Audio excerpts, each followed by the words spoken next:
มาพูดจักกันมาโดดอะไรเพิ่นบ่เคยเห็นตัวเป็นแฟนเชื่อ ตัววายนี่แหละมูกันมันเราหมดแต่เชื่อ อ่านชอบเอามันคือบุษทำให้ได้ก็เรียนรู้งามก็ได้นะ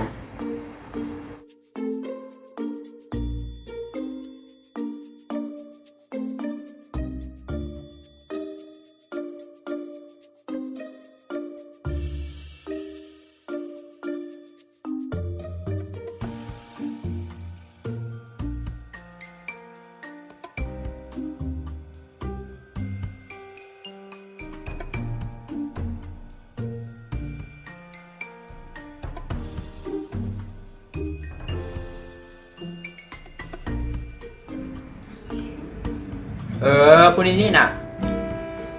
เรามีแฟนแล้วเรามีแฟนแล้ว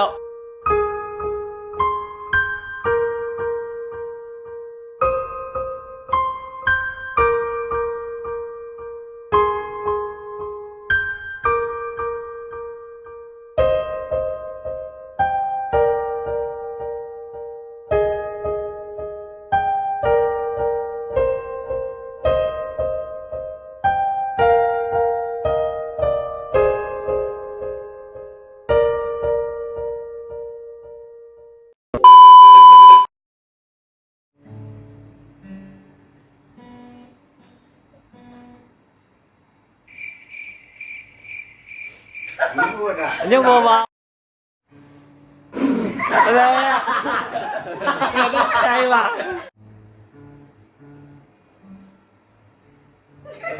อะไร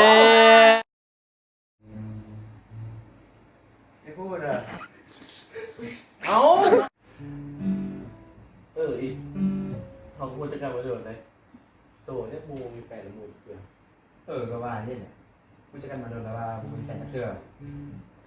มันคือบุษทำให้ ไม่ใจว่า ตั้งบนนั่นติ ซึ่งอันเกมคอมบิวตี้นี่ลิ้นหัวใดยังเราน่ะ แรงที่ติดซ่อม โอ้โหกดเกิน ยิ้มดูแม่ยิ้มดู อ๋อ